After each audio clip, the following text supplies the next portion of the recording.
ಇದು ಪ್ರತಿ ಸಂಡೇ ನಾನು ಹೆಲ್ತ್ ಕ್ಯಾಂಪ್ ಮಾಡಿಸ್ತಿದ್ದೀನಿ, ಸಾವಿರಾರು ಜನಕ್ಕೆ ಸ್ಪಂದಿಸ್ತಿದ್ದೀನಿ.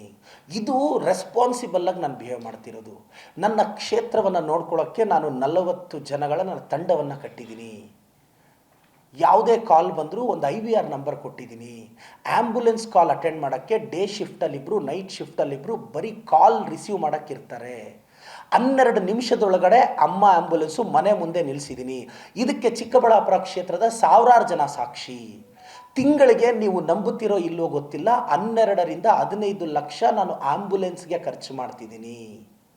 ನನ್ನ ಶಾಸಕರ ಸಂಬಳ, ನನ್ನ ಪರಿಶ್ರಮ MDಯ ಸಂಬಳ ಆ್ಯಂಬುಲೆನ್ಸ್ಗೆ ಖರ್ಚು ಮಾಡ್ತಿದ್ದೀನಿ. ನನಗೆ ದುಡ್ಡು ಜಾಸ್ತಿ ಆಗಿದೆ ಅಂತ ನಮ್ಮ ಪ್ರೀತಿಯ ವಿರೋಧ ಪಕ್ಷದವರು ಭಾವಿಸ್ಬೋದು. ನಾನು ಎಲ್ರಿಗೂ ಹೇಳಕ್ಕೆ ಬಯಸ್ತೀನಿ, ದಾನ ಅಂದರೆ ನಮಗೆ ಜಾಸ್ತಿ ಆದಾಗ ಮಾಡೋದಲ್ಲ ಸರ್, ಇನ್ನೊಬ್ರಿಗೆ ಬೇಕಾದಾಗ ಮಾಡೋದು ಅಂತ. ನನ್ನ ಕಾರು ಮನೆ ಮೇಲೆ EMI ನಡೀತಾ ಇದೆ, ಆದರೂ ನಾನು ದುಡ್ದಿರೋದ್ರಲ್ಲಿ ಅಮ್ಮ ಆ್ಯಂಬುಲೆನ್ಸು, ಟೆಸ್ಟ್ ಸೀರೀಸು, ಮಕ್ಕಳಿಗೆ ಸ್ಕಾಲರ್ಶಿಪ್, SSLC ಓದೋ ಪ್ರತಿ ಮಗುಗೂ ₹1000 ಸ್ಕಾಲರ್ಶಿಪ್ ಕೊಡ್ತೀನಿ. ಯಾಕೆಂದರೆ ಅವ್ರು SSLCಗೆ ಬಂದಾಗ ಸರ್ಕಾರಿ ಶಾಲೆ ಮಕ್ಕಳು ಒಂದೊಳ್ಳೆ ಗೈಡ್ ತೊಗೋಬೇಕು ಅಂತ ಆಸೆ ಇರುತ್ತೆ. ಮನೇಲಿ ಪಾಪ ಅಪ್ಪ ಅಮ್ಮ ಕೂಲಿ ಮಾಡ್ತಿರ್ತಾರೆ, ಯಾವುದೋ ಓದ್ಕೋಗಮ್ಮ ಅಂತಾರೆ. ನಾನು ಇದುವರೆಗೂ 7,000 ಮಕ್ಕಳಿಗೆ ಕಳೆದ 3 ವರ್ಷದಿಂದ ₹1,000 ಸ್ಕಾಲರ್ಶಿಪ್ ಕೊಟ್ಟಿದ್ದೀನಿ ನನ್ನ ಸ್ವಂತ ಪರಿಶ್ರಮದಿಂದ. ಇದು ನನ್ನ ರಿಪೋರ್ಟ್ ಕಾರ್ಡ್. ನಾನು 5,000ಕ್ಕೂ ಹೆಚ್ಚು ಡಿಜಿಟಲಿ ಸಾಲ್ವ್ ಮಾಡಿದ್ದೀನಿ. 130 ಹಳ್ಳಿಗಳನ್ನು ಅಧಿಕಾರಿಗಳ ಜೊತೆ ಭೇಟಿ ಕೊಟ್ಟಿದ್ದೀನಿ. ಚಿಕ್ಕಬಳ್ಳಾಪುರದಲ್ಲಿ 12 ವಾರ್ಡು, ಮಂಚನಹಳ್ಳಿಯಲ್ಲಿ ವಾರ್ಡ್ ನಂಬರ್ 5 ಅಂದರೆ 1 ವಾರ್ಡು ಮುಗಿಸಿದ್ದೀನಿ. ಸಾವಿರಾರು ಅರ್ಜಿಗಳು ವಿಲೇವಾರಿ ಮಾಡಿದ್ದೀನಿ.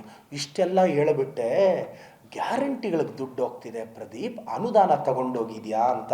ಮಾನ್ಯ BJP ಅವರೇ, ನಾನು ಏನು ಅನುದಾನ ತಗೊಂಡೋಗಿದ್ದೀನಿ ಅಂತ, ಇದು ನಾನು ಅನುದಾನ ತಗೊಂಡೋಗಿದ್ರ list, order copies with proof. ನಾನು ಗಾಳಿಯಲ್ಲಿ ಗುಂಡು ಹೊಡಿತಾ ಇಲ್ಲ. ಇದನ್ನು BJP ಆಫೀಸ್ಗೆ ಇದು ಮುಗಿದ ನಂತರ ಕೊರಿಯರ್ ಮಾಡ್ತಾಯಿದ್ದೀನಿ. ಏನು ನಾನು 37 ಕೋಟಿ ಅಂತ ಏನು ಹೇಳಿದೆ, ಅದರ ಆರ್ಡರ್ ಕಾಪಿ ಇದೆ. ಅದ್ರ ಜೊತೆ ಗ್ಯಾರಂಟಿಗಳ ಮುಖಾಂತರ 44,473 ಗೃಹಿಣಿಯರಿಗೆ ನನ್ನ ಕ್ಷೇತ್ರದಲ್ಲಿ ಗೃಹಲಕ್ಷ್ಮಿ ಹೋಗ್ತಾ ಇದೆ. ಲಾಸ್ಟ್ ಅಕ್ಟೋಬರ್ಗೆ, according to official data, last ಅಕ್ಟೋಬರ್ಗೆ ಬರೀ ನನ್ನ ಕ್ಷೇತ್ರಕ್ಕೆ ನನ್ನ ಸರ್ಕಾರ 88,95,06,000 ಕೊಟ್ಟಿದೆ. ಇನ್ನು November, December, January, February Gruhalakshmi add ಮಾಡಿದ್ರೆ ಆನ್ ಆ್ಯಂಡ್ ಆವ್ರೇಜ್ ಇನ್ನೊಂದು 50 ಕೋಟಿ ಜಾಸ್ತಿ ಆಗುತ್ತೆ. ಸೊ ಗೃಹಲಕ್ಷ್ಮಿ ಮುಖಾಂತರ ನನ್ನ ಕ್ಷೇತ್ರಕ್ಕೆ ಸರಿಸುಮಾರು 100 ಕೋಟಿ ಹರಿದು ಬಂದಿದೆ. ಈಗ ಮೊನ್ನೆ ಮಾನ್ಯ BJP ಅವರು ಟ್ವೀಟ್ ಮಾಡಿದ್ರು, ಹೂವಿನ ಮಾರುಕಟ್ಟೆ ಪರಿಸ್ಥಿತಿ ಏನು ಪ್ರದೀಪ್ ಈಶ್ವರ್ ಅವರೇ ಅಂತ. ಸರ್, ಮಾನ್ಯ BJP ರಾಜ್ಯಾಧ್ಯಕ್ಷರು, ವಿರೋಧ ಪಕ್ಷದವರು BJP ಅವರು, ಸರ್ ನಿಮ್ಮದೇ ಸರ್ಕಾರ ಇದ್ದರೂ ಹೂವಿನ ಮಾರ್ಕೆಟ್ ಬಗ್ಗೆ ತಲೆ ಕೆಡಿಸ್ಕೊಂಡಿರಲಿಲ್ಲ.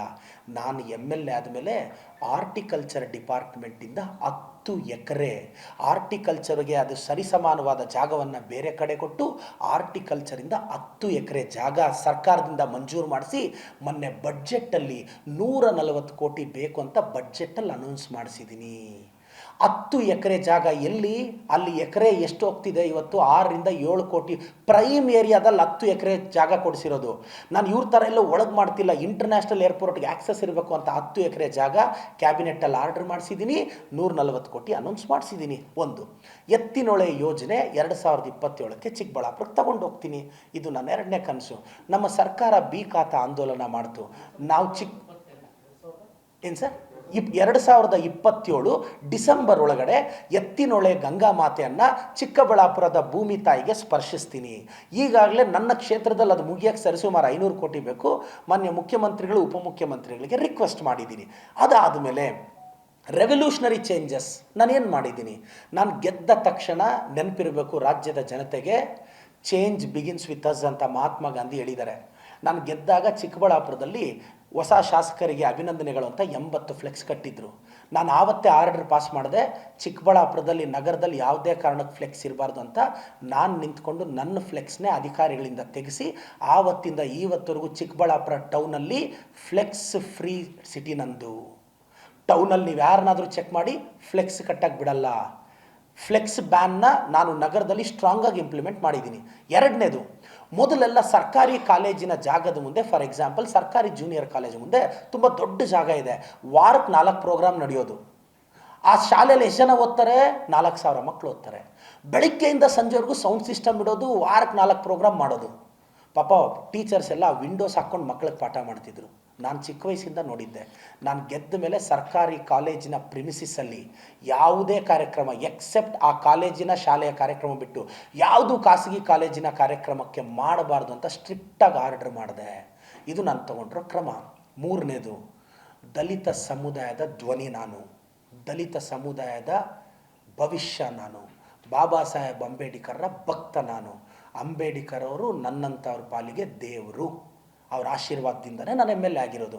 ನಾನು ಪ್ರಮಾಣ ವಚನನೂ ಬಾಬಾ ಸಾಹೇಬ್ ಅಂಬೇಡ್ಕರ್ ಹೆಸರಲ್ಲೇ ತೊಗೊಂಡಿದ್ದು. ಇವತ್ತು ಫಾರ್ ಎಕ್ಸಾಂಪಲ್ ನನ್ನೂರು ಪೆರೇಸಂದ್ರ, ಇವತ್ತು ನನ್ನ ವಿರುದ್ಧ ನಿಂತಿದ್ದವರು ಪೆರೇಸಂದ್ರನೇ. ನಮ್ಮೂರಲ್ಲಿ 800 ಜನ ದಲಿತರಿದ್ದರು. ಆದರೆ ನಮ್ಮೂರಿನ ದಲಿತರಿಗೆ ಸ್ಮಶಾನಕ್ಕೆ ಜಾಗ ಇರಲಿಲ್ಲ. ದಯವಿಟ್ಟು ಇದು ರಾಜ್ಯದ ಜನ ನೋಡಬೇಕು.